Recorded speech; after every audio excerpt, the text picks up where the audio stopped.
Hello Twitter world, it's me, yours truly. Now today I wanted to install the Peltor Comtacs onto the Peltor Comtac headband replacement.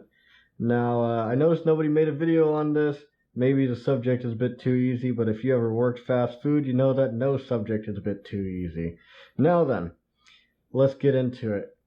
So what you want to have is your Comtacs removed from the arc rail adapters or the stock headband in case you took that off to put them on the arc rail adapters, and you want to install the microphone side to the headphone pick side or the microphone pick side. Now let's get into it. When you install these, have it so that it's skinny side in and not flat side in. I have made that mistake before and it was not fun slamming that into the pick all day. And just do that. Sometimes it's easy and sometimes it's not. It's really odd. And rule of thumb, you want to have this wire on the outside. Sometimes you can mess it up and have the wire in here, but yeah, you preferably want to have it on the outside of this metal bar here. All set. Make sure that your picks don't touch your gel pads because they will pop them. I have had my gel pads pop before and I had to get new ones.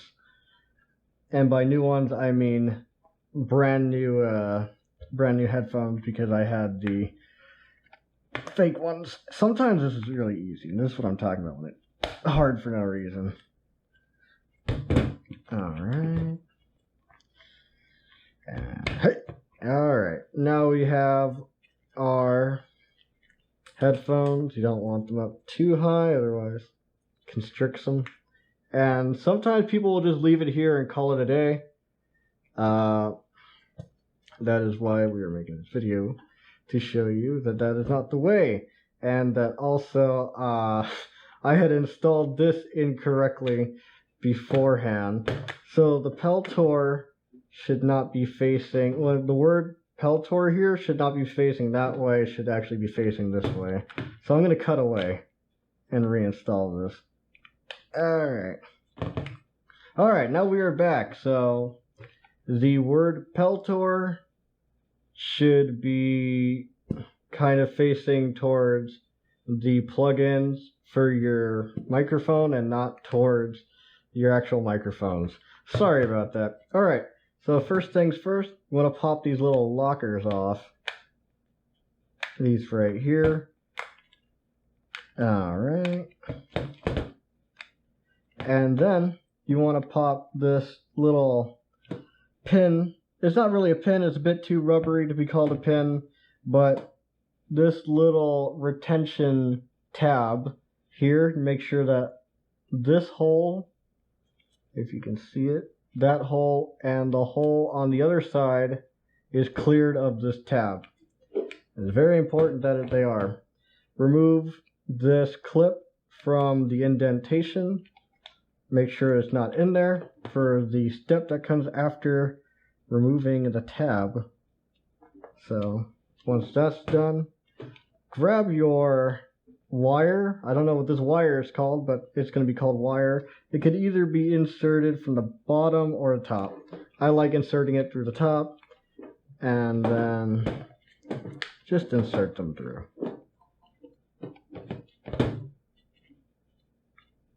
And the goal here is to have your wire feed into this little tube there. That's where your wire will then sit for the duration of its lifetime until you decide to arc rail these onto your helmet.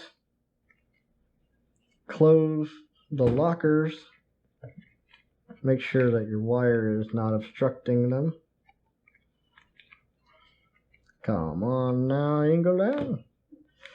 Cool. Now why you want this to not be clipped down is so that your wire can be fed through.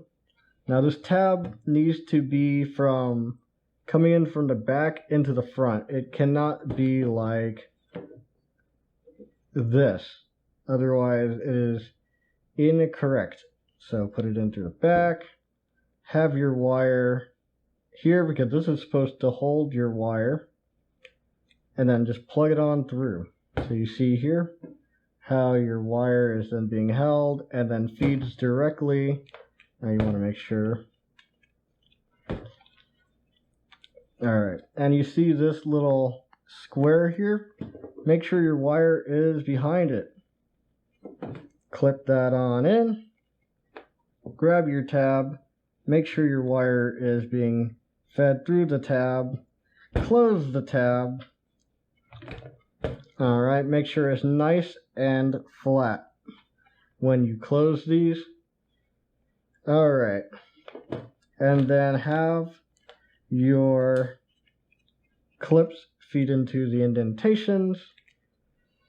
Alright, come on now. Alright, so they should look something like this. See here, but you see one side has a bit too much wire than the other, so you could just push it on in there. You want them equally length. Not for any practical reason or any mechanical reason. It's just a nice look to have them both kind of the same. Little hippo ears on the side. And then for the microphone, you want the back little hole to be filled in by the pick. Now you might just say that and call it a day, but what you want to hear is for the click. Now let's do it. You want to hear that, because if it's not locked in, it will then fall out if anything touches your microphone. And then plug it in. A quick little tip on how to remove your microphone without damaging your Peltors, because I had a friend yank his microphone out, and the base here of which the microphone sits in can be pulled out, and then the wires will be exposed. They're not going to be exposed, they're still going to have their rubber insulation around them, but they will be pulled out, and it could disconnect a receptor or something. It could just mess up the electronics of your Peltors.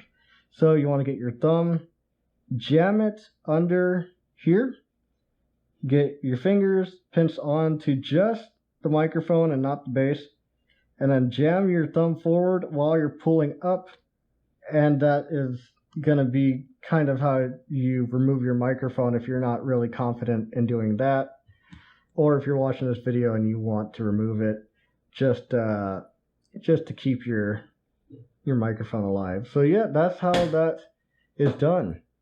Thank you for watching if you made it all the way through, and you have a nice one now.